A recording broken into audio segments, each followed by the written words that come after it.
ल गाइस हेर्नुहोस् यहाँ स्नो परिरहेको छ होइन यो विन्टरको फर्स्ट स्नोफल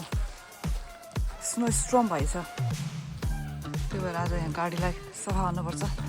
हिजो रातिदेखि परेछ अहिलेसम्म परेछ मेरो ड्याडको चाहिँ I think it's second winter storm त्यही भएर यहाँ ड्याडलाई कुरिरहेको छु मैले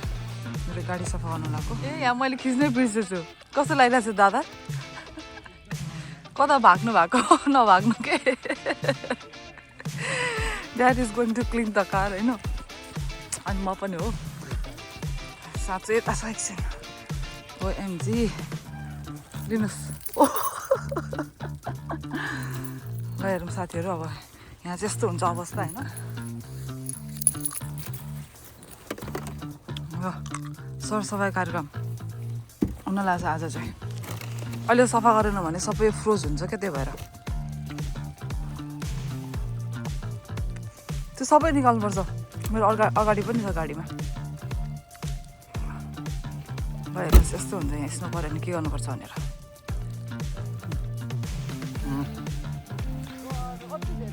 ल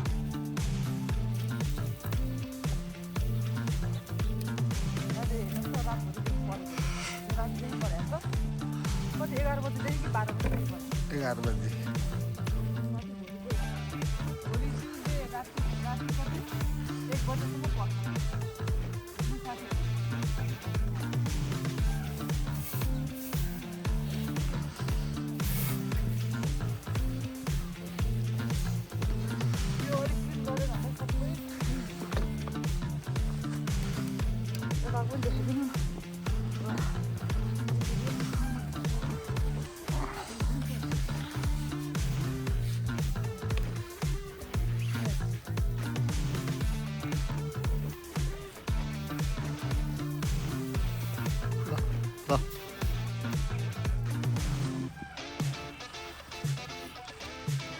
लाग्छ दादा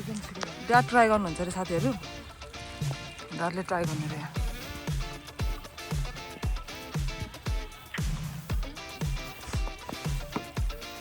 बडी धेरै बेरसम्म बसिरहनु हुँदैन साथीहरू चिसो लाग्छ त्यही भएर अब छिटो गरेर हामी चाहिँ भित्र जान्छौँ अलराइट साथीहरू हेर्नुहोस् यहाँ यस्तो छ अवस्था यहाँ क्लिन गर्न आएकै छैन होइन किनभने स्नो अझै पर्छ होला त्यो भएर तर सबैजना चाहिँ घरमा छ आज ल हेर्नु साथीहरू first snow for this winter धेरै नै परिरहेको छ हेर्नु त अब छिटो गरेर भित्र गइहाल्नुपर्छ हामी चाहिँ अलराइट कस्तो हुन्छ यस्तो गर्नुपर्छ स्नो भएपछि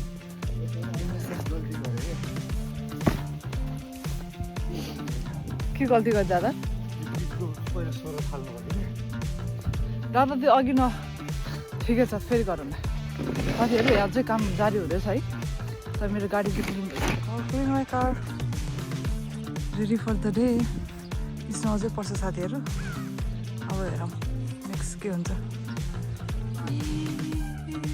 यस्तो छ स्नो परेर यस्तो परेछ रेकर्ड भयो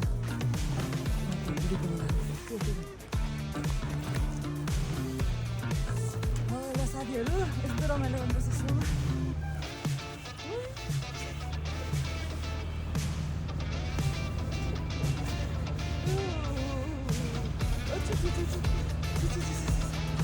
गाह्रो भयो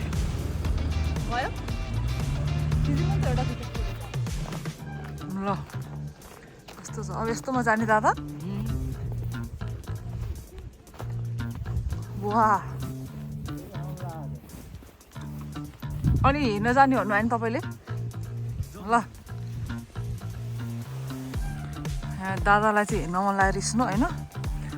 त्यही भएर स्नो वाक साथी स्नो चाहिँ परि नै रहेछ होइन त्यो पनि हामी चाहिँ फेरि यस्तो स्नोमा रमाइलो गर्ने हिँडेको है स्नो वाक रे अब हेर्नुहोस् यस्तो रमाइलो भइरहेछ बिहान चाहिँ हामीले गाडीहरू सफा गऱ्यौँ अनि अहिले चाहिँ स्नो वाकमा जाँदैछौँ यो त सफा नै गरेको छैन रहेछ त्यहाँतिर हिँड्ने ठाउँमा चाहिँ यस्तो भइरहेछ मेरो वरिपरि साथी हेर्नुहोस् कति डिग्री छ यता थाहा भएन चिसो चाहिँ होइन तर त्यस्तो चिसो भएको चाहिँ छैन रमाइलो भइरहेछ दादाले स्नो रमाइलो गरेर इन्जोय गरेर साथीहरू सिक्लिनु होला है दादा हेरेर हिँड्नु अझ आज रातभरि पर्छ नयाँ नयाँ बाटो हिँड्नुपर्छ हाम्रो बाटो हाम्रो घरको एरियातिर चाहिँ सफा गरिदिएछ है राम्ररी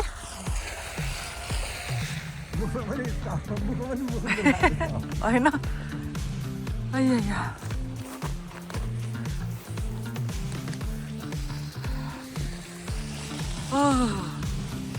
मास्क चाहिँ लगाउनु पर्ने रहेछ चिसो भयो साथीहरू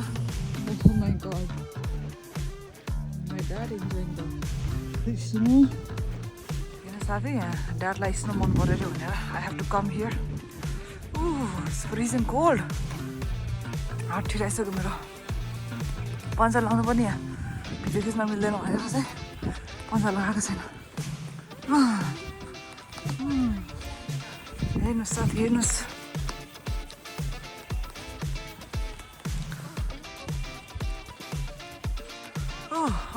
हाम्रो एरियामा यस्तो परेछ स्नो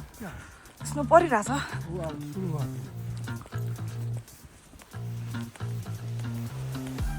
ल साथीहरू यहाँ ड्याड यता हुनुहुन्छ होइन हामी चाहिँ हिँडिरहेछौँ त्यसमा एकछिन रमाइलो भयो चिसो चिसो भएर ड्याडलाई चाहिँ एकदम मन पऱ्यो अरे भनेर आएको हामी बाहिर फेरि स्नो पर्न थालिसक्यो हेर्नुहोस् स्नो परिसक्यो फेरि स्नो भोलिसम्म पर्छ नि त दादा ठुलो पर्न थाल्यो यार स्नो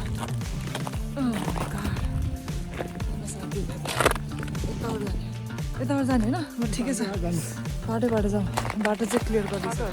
गरिदिएछ साथीहरू मेन बाटो चाहिँ गाडी हिँड्नको लागि होइन अदरवाइज यता त स्नो नै छ अब त यो स्नो जानुलाई 1 महिना लाग्छ 1 महिना साथी 1 महिना पनि मेल्ट हुँदैन हेभी नै परेछ स्नो आई थिङ्क 10 इन्चेससम्म भनेको थियो लास्ट नाइटदेखि होइन अब आज ट्युजडे भोलिसम्म पर्छ यस्तोमा चाहिँ चिप्लिन्छ साथी अलिक केयरफुल हुनुपर्छ